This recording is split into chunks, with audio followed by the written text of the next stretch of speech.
Hey, my name is Lily. I'm 29 years old and I live in Portland, Oregon, in a two-bedroom apartment that takes most of my paycheck and all of my energy.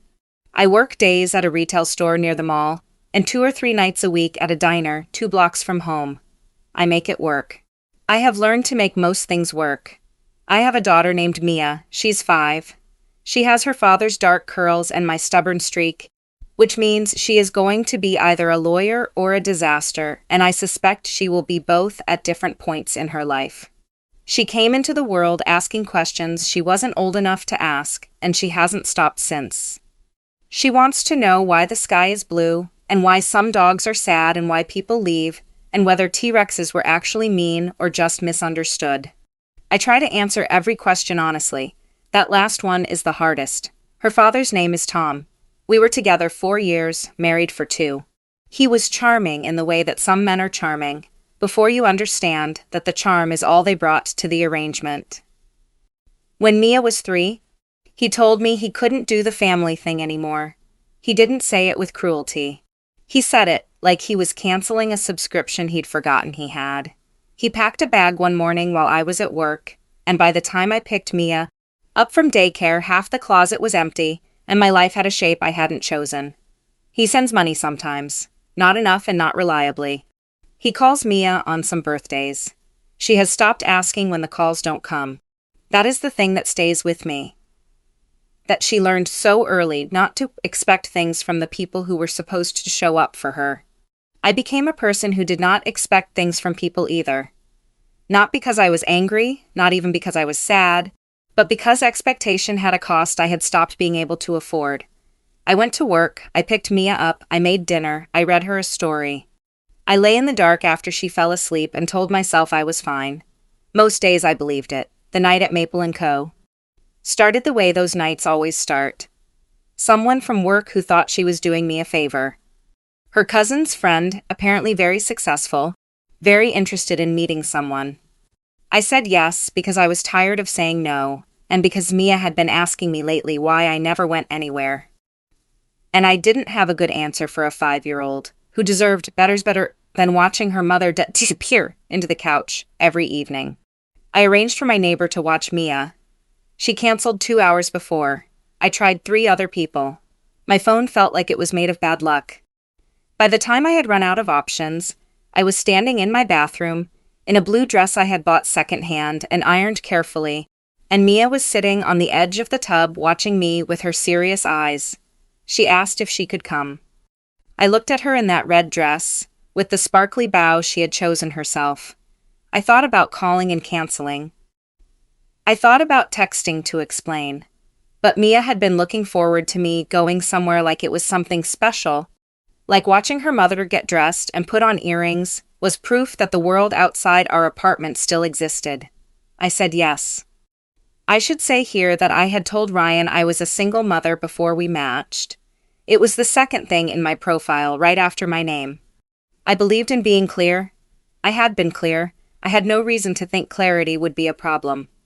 Ryan was already at the table when we arrived. He wore an expensive jacket and had the kind of hair that said he spent time on it.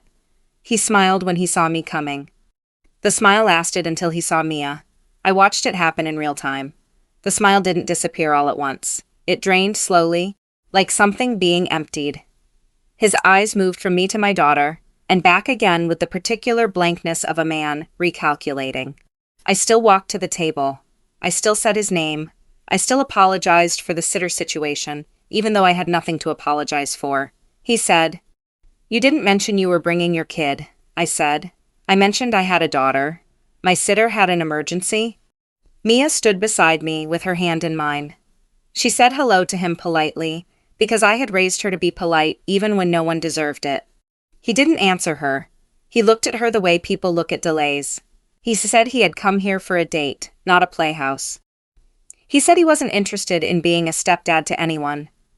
He kept his voice low enough that the people at the next table couldn't hear but not low. Enough that Mia couldn't. I asked him to keep his voice down. He said the next time I should be honest from the start. "Don't waste a man's time," he said, with someone who comes with that much baggage. Then he put money on the table and left. Mia's hand was still in mine. The cafe stayed quiet for a moment, the way spaces do after something ugly has been said in them. I sat down because my legs had made the decision before I did. I pulled Mia onto my lap and held her the way you hold something you are afraid you almost lost. She looked up at me and said, "Mommy, what's baggage? Am I baggage?" I want to tell you that I answered her right away, that I had the words already sorted and ready. But the truth is, I held her for a moment and tried to find my voice, and the truth is that it took a second. "No, baby," I told her. "You are not baggage. You are my whole world. You are the best thing that ever happened to me." She's considered this. She tucked her face against my shoulder. Someone at another table coughed. The string lights above the booths kept glowing, like nothing had happened, because nothing had happened to them. I was trying to decide whether to order something or just take her home when a man crouched down beside our table. I hadn't noticed him sit down nearby. He had dark hair and a kind face, and he spoke quietly the way people speak when they are trying not to startle someone. He said he was sorry to interrupt. He said he hadn't been trying to listen, but he had heard. He said the man who had just left was an idiot. I looked at him. Mia peered out from against my shoulder. He looked at Mia and said her dress was really pretty. She said, "I'm Mia." He said, "That's a beautiful name." "My name is Noah." Then he looked at me and said he had been planning to eat dinner alone that night. He said eating alone was getting pretty lonely. He asked, very carefully, if it would be okay if he sat with us. He said if I wanted him to leave, he would go right away, no questions. I didn't know what to do with that. I had been prepared for a lot of things that evening. I had not been prepared for someone to ask. Mia, because she was 5 and therefore had no complications, asked him immediately if he liked dinosaurs. He said he liked them a lot, but that he was a little afraid of T-Rex because of the short arms. He said T-Rex was probably angry about that all the time. Mia laughed so hard she almost fell off the seat. I said, "Okay, you can sit with us." I told myself it was because of Mia, because she had laughed, and it had been a long time since I had seen her laugh that freely at a stranger.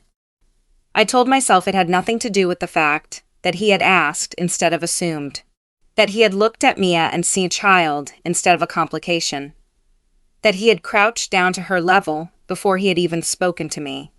I told myself a lot of things that first evening. The truth is, Noah Morgan was the first man who made me feel, even in that small cafe on that difficult night, like I was not a problem to be solved. He ordered Mia a hot cocoa. He ordered me tea. He didn't ask what had happened, or press me to explain. He just settled into the booth like he had time, and like we were worth having time for. Mia told him about her stuffed T-Rex, whose name was Mr. Chomps. He asked very seriously whether Mr. Chomps preferred waffles or pancakes. She said waffles, obviously. He said obviously was correct. She nodded like this was the most sensible conversation she had ever had. I watched my daughter decide to trust someone in about 11 minutes and thought about how long it usually took me. I told him a little about myself. Not everything, not the shape of all the hard years, just that I worked 2 jobs and was raising Mia alone. He listened the way some people listen, like what you were saying was the most important thing currently happening anywhere. He told me about his wife. Her name was Grace. He said she had died 2 years ago from a brain aneurysm. One morning she was fine, and that afternoon she wasn't, and then she was gone. He said the house had been very quiet since then. He didn't say it dramatically.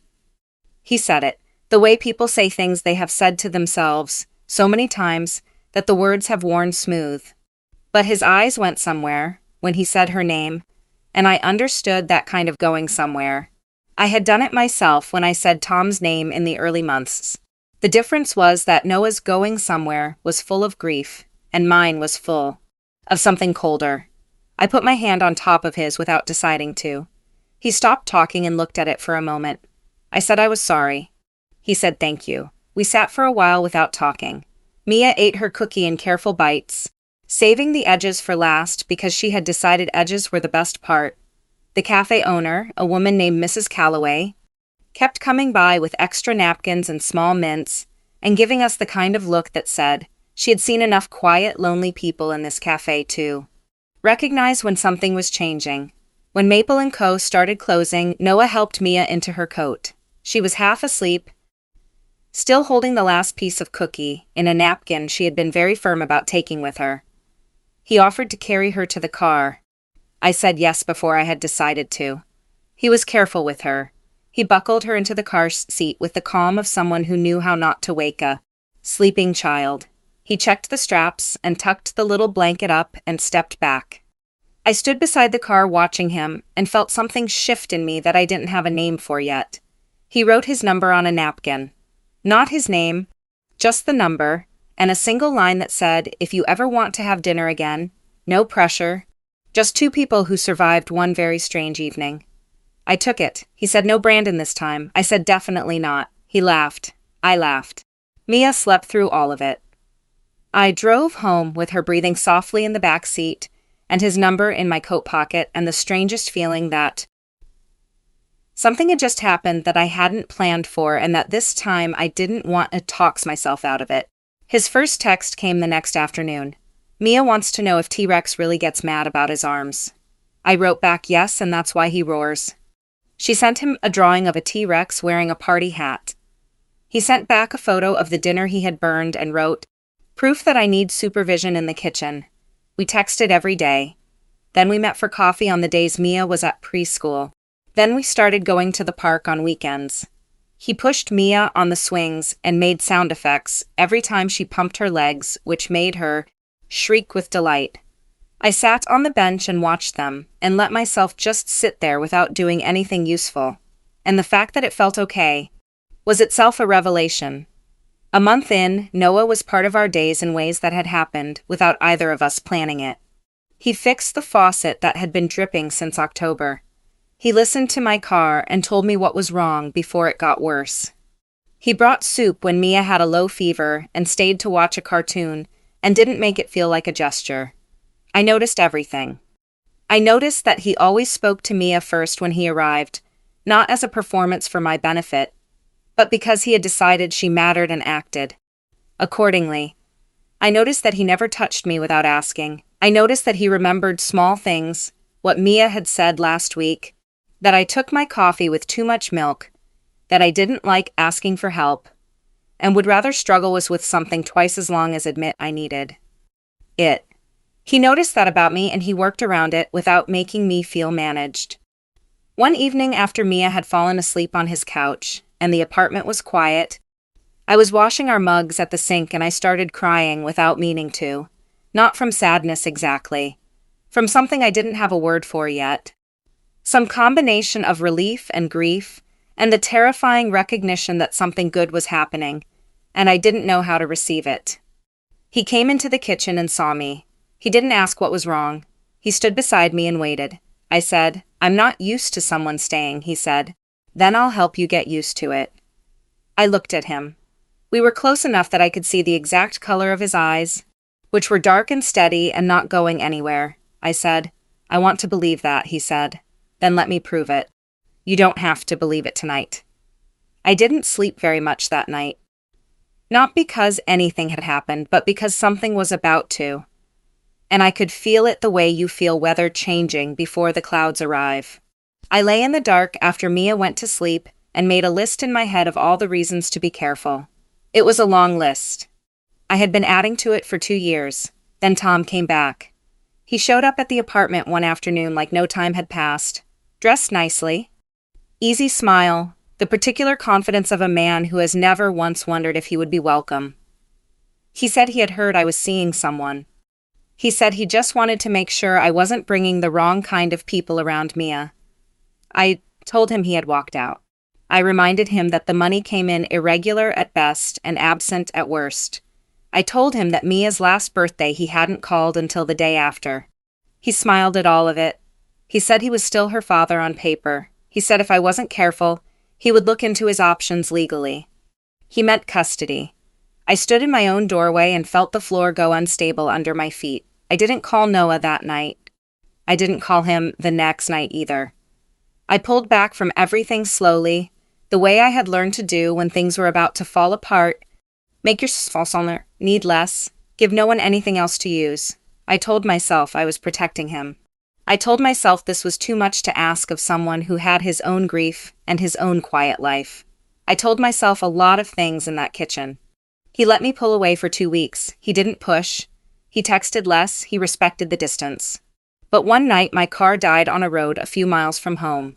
Mia was in the back seat in her coat, asking why the car was making noises. I tried 4 people. No one answered. My hands were shaking a little from the cold, and from the particular shame of needing help, and not knowing how to ask for it. Mia said from the back seat, "Mommy, why don't you call Noah? Noah can fix anything." I held my phone and looked at her face in the mirror. She was entirely certain. She had none of my hesitation because she hadn't yet learned that the people you call don't always come. I called him. He answered on the first ring. He said, "Lily, are you okay?" I barely got the words out. He told me to send my location and lock the doors and that he was on his way. He arrived in less than 15 minutes. When his headlights came around the corner, I felt something crack open in my chest that I had been keeping very carefully sealed. He got out of the truck and came straight to my door. I stepped out and he pulled me into his arms before I had said a word. I grabbed the front of his jacket because I needed something solid and I was done pretending I didn't. He said, "I'm here." I said, "I'm sorry." He said, "Later. Right now, let's get you 2 out of the cold." He fixed the car enough to follow him home. Mia woke up when we arrived and immediately said, "I knew Noah would come," with the absolute faith of someone who has not yet had that faith broken. That night, after Mia fell asleep, I told him everything, the whole of it. Tom showing up, the threat, the fear. The weeks I had spent trying to convince myself I was protecting him by pushing him away. He listened to all of it without interrupting. When I finished, he took my hands. He said, "Tomorrow I'm calling a lawyer. I know someone good." I said, "No, Caleb, you can't pay for," he said. "This isn't charity. This is me standing next to the person I love." The word landed in the quiet apartment like something being set down after a long time of being carried. He looked at it too, like it had surprised him slightly, and then he didn't take it back. "I love you, Lily. I love how you protect Mia. I love how strong you are. I love even the parts you think are too complicated. I don't want safety if the price is not having you." I kissed him first. I had spent 2 years telling myself that the closed door was safer, that less wanting meant less losing, that the best thing I could do for Mia was to model not needing anyone. But Mia had called Noah from the back seat of a broken-down car without a moment's hesitation. She had known something I had been pretending not to know for months. The custody case took 4 months. Every week brought more paperwork and more fear, and more shifts I picked up to pay for the lawyer. Tom tried to paint me as unstable, overworked, too distracted by a new relationship. He had never come to a parent-teacher conference. He had missed every school event. The lawyer, Mark, asked him those questions in court and watched him run out of answers. I testified on a Thursday. My voice shook at first, then it didn't. I told the judge about the extra shifts and the fever nights, and the mornings I drove Mia to school on 4 hours of sleep and went straight to work. I said I was not perfect. I said I got tired and worried, and sometimes didn't know what I was doing, but I said I had been there every single day. I said Mia had never once had to wonder whether her mother was coming back. I told the truth, and it was enough. Full custody. Noah was sitting 3 rows behind me. When the judge finished speaking, I stood up and he was already there. Outside the courthouse, Mia ran to me and asked if we won. And I said, "Yes, baby, we won." And she asked if Noah won too. And he crouched down and said, "I think the biggest win is that you still get to smile like that." She reached into her pocket and gave him a flower she had picked that morning. He had to look away for a moment before he could answer. That summer we moved into his house. It wasn't sudden. We talked about it for weeks.